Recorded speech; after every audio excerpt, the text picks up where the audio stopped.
Hey, everybody. I've got Laura Wing here, and she is in the Autism Little Learners membership, and she is in for a dual purpose, both as a mom and an educator. And so, Laura, can you tell us a little bit about yourself and what you do and about your son? Yes. Well, my name's Laura, and I am from a very small town it's called Sault Ste. Marie, Ontario, Canada. I'm a special education teacher and recently just took a job teaching a fully self-contained communication class in March of this year. My class consists of six beautiful autistic boys who have communication delays. But before that, I taught for 9 years at a different school. It was called Enhanced Learning Program, and I took just various students for just like a 50-minute block. Students who had special needs, high needs, mostly autistic, but I did have like Down syndrome, medical, wheelchair in my class also. And in 2021, I was introduced to Lucas.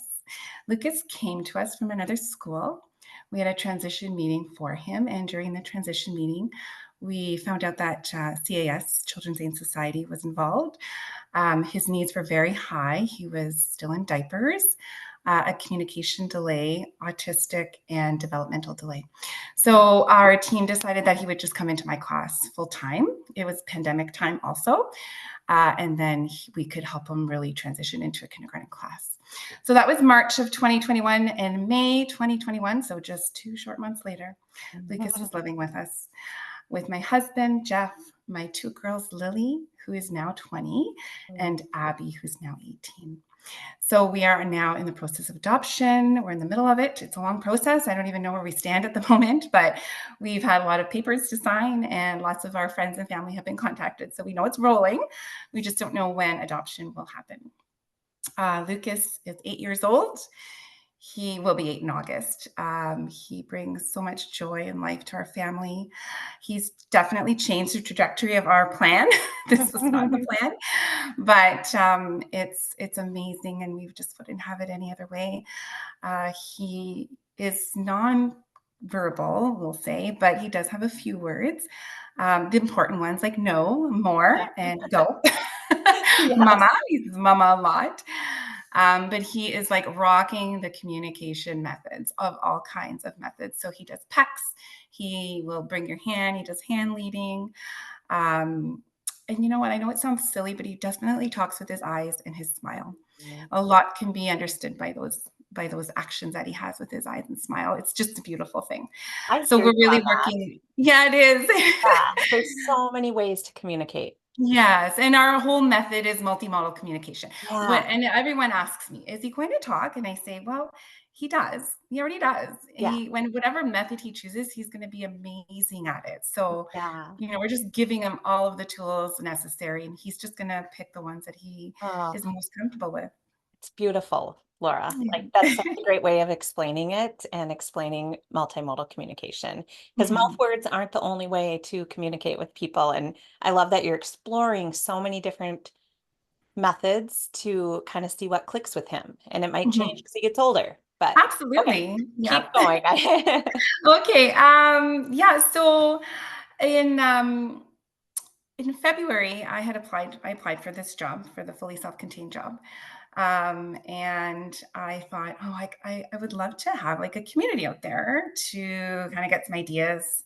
I was kind of put the cart before the horse because I didn't even know if I had the job. But then I stumbled upon Autism's Little Learners, and it just so happened that you were having like this little workshop for like a 4-day workshop on your fundamentals of Yeah. communication class. And it was $10. I'm like, oh my gosh, for $10, I have to do this. And it will help me with Lucas. It will help me in my class that I'm doing now. And if I get the job, it'll be amazing. So I took that and just absolutely fell in love with your views, your values, and everything you talk about. It taught me a few things, but also confirmed a lot of things that I do already. So that's how I found you on Facebook. And then when I got the job, I was like, membership now. I Sign remember up. this. I remember Laura. I remember um, it was coaching week. And so we spent like those nights, I think it was, together as a group, and you were right there ready to take in anything. And especially with your son or your Mhm. future son, you just call him your Yeah. son. I do. He's my son. Yeah, the No turning adoption back. doesn't have to be like fully legal yet. Yeah. Uh, but you were taking things in for him, but also for this job that you were hoping to Mhm. get.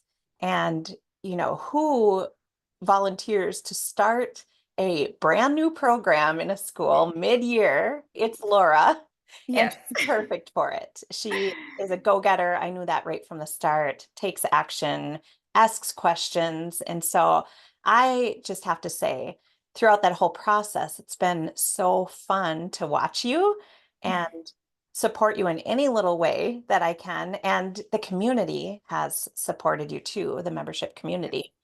Uh, but watching you go from an empty classroom to a thriving classroom by the end of the school year, and we'll talk a little bit about that soon. But it's a testament to you and just what you were able to accomplish in that short amount of time. Thank you.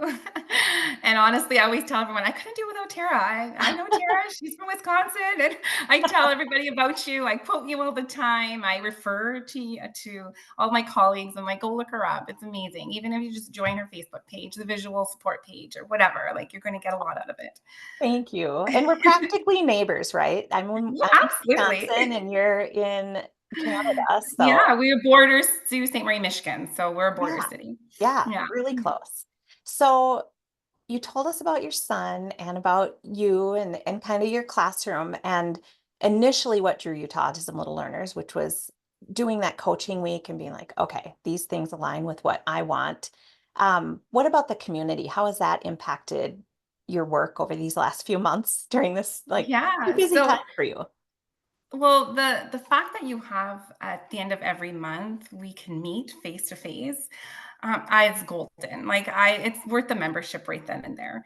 Oh, The fact that we can like share our struggles, our successes, and people validate or give you some advice. And other people are sharing their struggles, and you're listening and going, oh, you know what, I could use that, or I could, that's a great resource. That alone is just, it's key. I love that. I tell everyone, like, who do you get to meet face to face with when you join a membership like this and get like advice from other educators and moms and parents across not just the country, but the world, really. absolutely. It's Mhm. such a special part for me too, to actually get to know like on almost a friend level because you get to Mhm. meet like we are right now and chat and get to know each other Yeah. about each other's It's life. nice to it's nice to be a part of community of people who are like you, Yeah, who have such a passion, yeah. because not everyone understands it or gets it, and, they try to, and it's okay, that's not their thing, but it's so nice to, like, hit join, and you're like, "Oh, people like me." It's my group, Yes. they get me. They get Yes. me. Because Yeah. sometimes in special education, especially working with autistic kids, you can be the only one in your school doing that job. Some Mhm. places, the only one in that district, and you are alone. You Yes. don't have Yes. anyone to bounce ideas off of. And Right, so and that's I what I was love too. reading somewhere, the workshops, they don't relate. They don't. They just, Yeah. as much as they wanna say, they just don't. We're such a specialized program, and we're the first communication class for kids with autism, and Mm. then in September, there's gonna be an intermediate one, so a 7-8. So All I'm right. I'm kindergarten, grade 1, 2, 3, and I'll have up to grade 4. But then there's going to be another one. So now we're building, it's called the STAR program. So it's, Yeah. yeah. So now we're building. So it's kind of nice to get some education and a workshop that kind of gears to exactly what we're doing. And then I can bring that forth to the new STAR teacher or to my, education team, special education team. That's awesome. Can you think back now over the last, several months that you've had this classroom going? What were some specific examples of maybe a success story or something you've applied in your classroom that Yeah. worked, even if it didn't work Well, at first? right. There's so much. So we started from day one. The second they walked into the classroom, I had their visual. So they each have their own specific schedule with their picture on it. Thanks to you. And then underneath is a folder of all of their activities, that the things that they're going to be doing or going throughout the day. So we started with just one. Like if it was smartboard, we'd have the smartboard visual. But by April, end of April, we're like, I think we can put 2 or 3 now. And then by June, all I would say was, okay, go check schedule.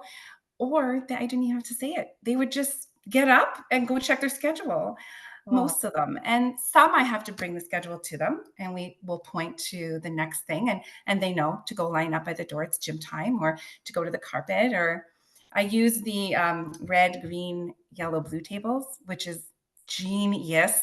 I was like, this is awesome because I don't have to have a million visuals about what to do at that table. They just know they're going to the red table. That's one-to-one activities. They're going to be doing various activities at that table. If they go to the blue table, it's more social. It's more like they're playing a game with a friend or the EA that's in the room. So they know, like, I don't have to have all these visuals. It's just like red table, and then I have various activities there.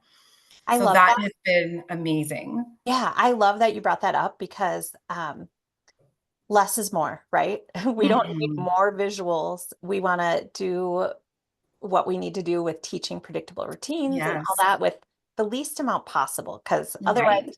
you're never going to be able to find them, or people on your Mm-hmm. team, it's just going to be really hard for everyone to get organized. Yeah. So the idea of going to a location versus having pictures for every single activity, Mm-hmm. like And that really helps.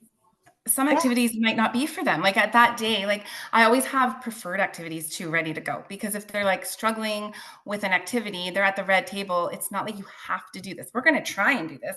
And if you're yeah. struggling, we're going to switch to a song. We're going to play a little game. We're going to do a put in activity. So it's This not is like what they I have love about you, Laura. You intuitively, some of these things that I talk about, but can be harder to implement. You intuitively, this is your way. So when Laura just talked about, we start with one picture on the schedule. She had a whole new class, all brand new at the same time. And we had talked a few times about it's okay to start with one visual, one picture on the schedule, because kids might not understand a sequence yet. Oftentimes they don't. So then Mhm. to them, it might look just like a choice board, like, oh, I'll choose this one. And you're trying to be like, well, no, we got to do this, this, this. And it's too much. But then as certain kids were ready, you upped the sequence. And then beyond that, you kind of explain how you have a spot where the kids' schedules are and they go to it. But if there's a student that still needs that transition's too hard and they need you to bring the schedule to them, you do that. So those are Mhm. some of the things we talk about too, especially on our calls, is how do we individualize it and differentiate within this structure to kind of Yes. accommodate kids' needs. And you're really Yeah, good at that. definitely. Thank you. And I remember you talking too this spring about things like the all done bucket and the weight mat. Yes. You're like, I can't believe how quickly the kids started understanding them, because you never know. It could be Yes. quick and it could take months. But you said your Mhm. group really, They love the weight mat. It has been magic, magic. So they know, like I have weight mats all over the place, on every desk, everywhere you see a weight mat.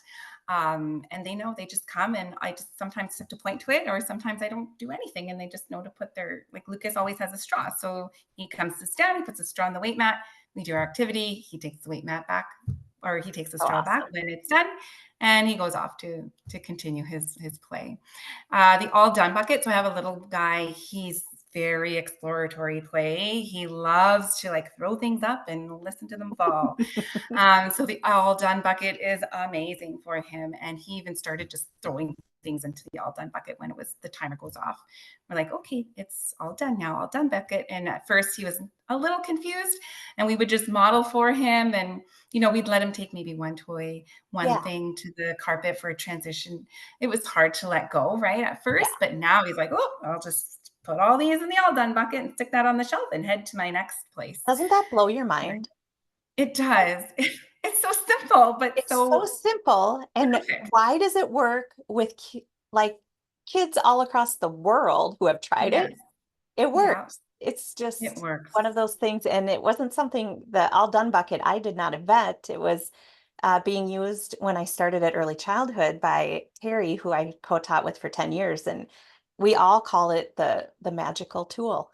Yes, it is. It's magic. It Really. And is. even people who come into my class are like, wow, I can't believe how well that works. Like, It's I just know, it's just amazing. magic.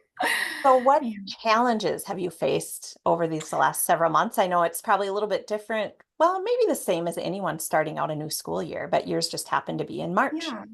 Right. So I'm some of the challenges is to know when to keep pushing or when to pull back. If Mm, something's not right, something's not going well, the challenge is to think outside the box. The challenge is to be like, what I thought was best practice might not be best practice here. And mm, that's okay. And I think you've taught me that. You've taught me to be like, let go of what we think should happen and just, take the owl approach. yeah, Just observe, watch, listen. It's okay. yeah. Time is on our side, especially in a fully self contained classroom. We have the time, we have the patience, we have the structure to just let them lead their learning. We Mm, don't have to force it. We just let it come. And I think I've really learned that in the last 3 months. And not that I would push my other students, but you just think, oh, it has to yeah. be done this way because this is how we always do it. But you're like listening to your podcasts about rethinking hand over hand, listening to the multimodal communication, and like we talked about earlier, just putting it there without expectation. Just show, model, put it there, let them see it, but don't expect anything back. Just model it and it's going to come. So Yeah. I think that that's really what I've learned in the last 3 months, and I've taught my EAs the same, and other people who are in like an ELP or enhanced learning program, just to step back, let them lead it, and it's Wow. okay to repeat. It's okay to do the same things over and over again, and then one day they're just going to do it, and then that becomes an independent activity that you can set them up with that activity at a different table, and now you can work with another student, and they're fine Yes. because they have come to understand and know what an activity is because you didn't push them.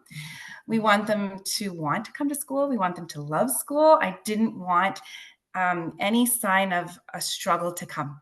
This was such a new program and such a hard transition because it was mid-year that Mhm. I thought we can't push these kids. We have to let them be okay and have to let them trust us. So predictable routines, connections, relationships, all of that, I really, really honed in on. And I think that's one of the things that really made it a success in the last 3 months.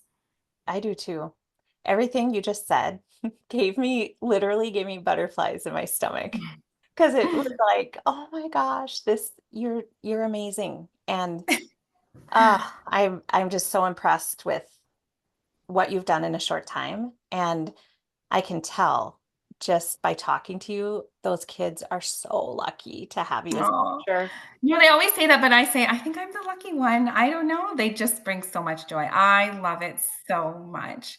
And the parents are happy. Parents are really like it was a struggle. It was a struggle for me even to decide to put Lucas into this program, Yeah. changing schools when Yeah. they're already doing what we thought was okay. Mhm. Now we're like, wait a second, they were doing okay, but now they're thriving. Yeah. Parents are just overjoyed because their child wants to go to school. They're Yeah. happy Yeah. and parents are happy. And I think in 3 months we've established that. In September, it's go time. Let's see what else Yeah. we can do. Yeah.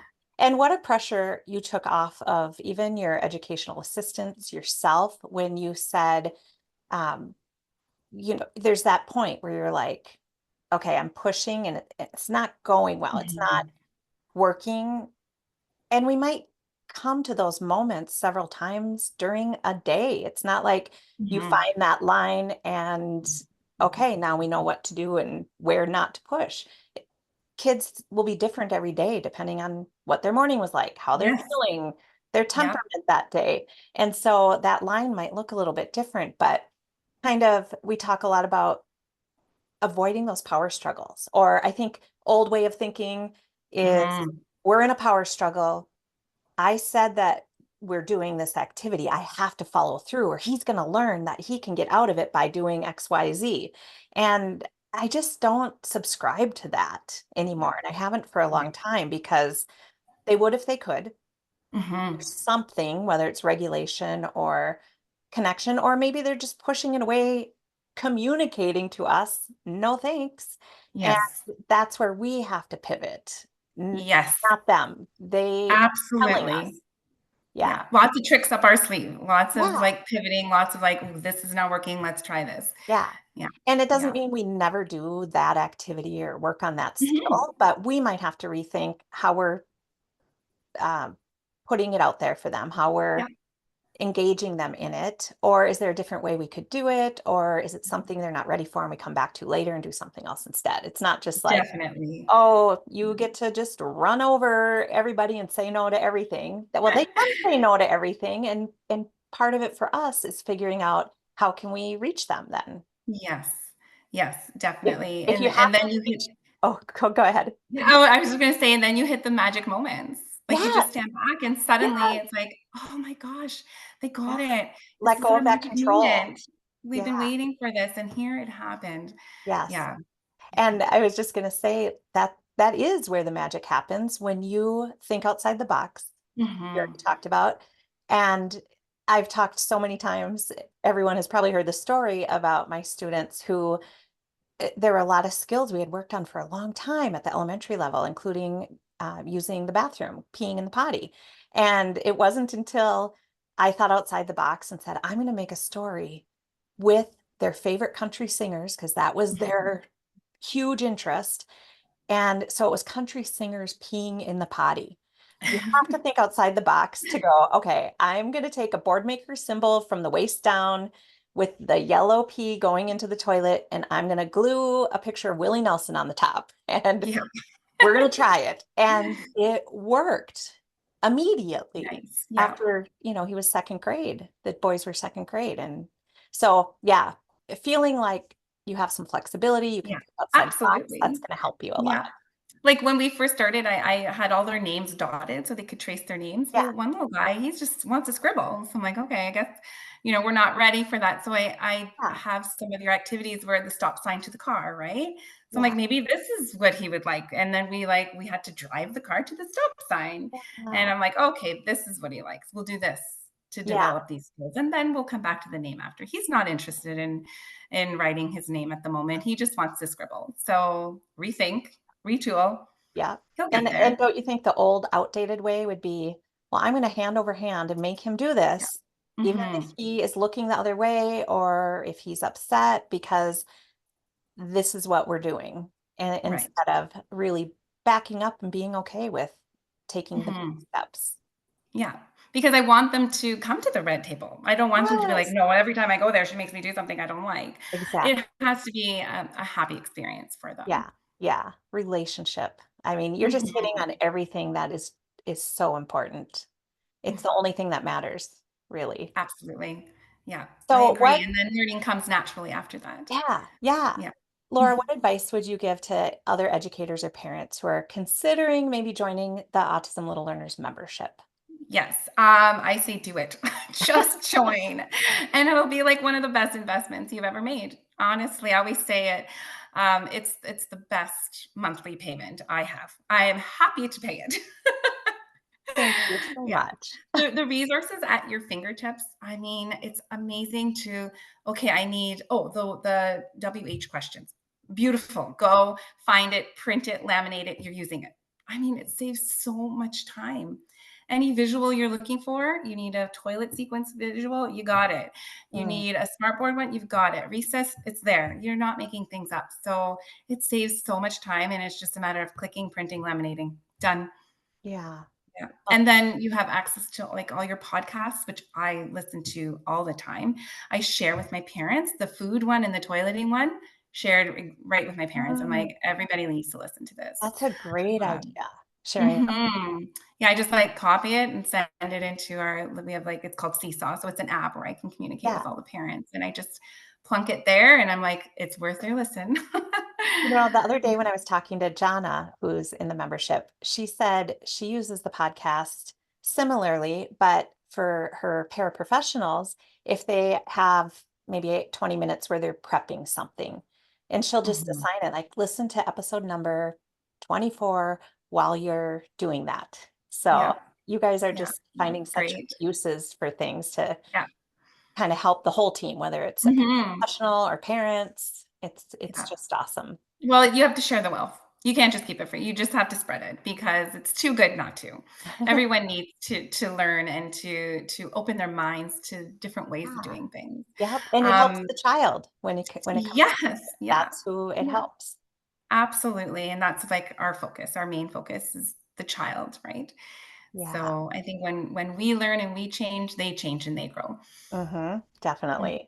Well, Laura, thank you so much for meeting with me today. And hey, if you end up at some point joining the membership, you're going to be able to get on a call with Laura there some of the days, some of the months, and um, be able to collaborate with awesome people like her. So thanks again, and Yes. I'll see you on Thank our next you. coaching call. You betcha. Yep. Okay. Thanks, Tara. Yeah, bye-bye.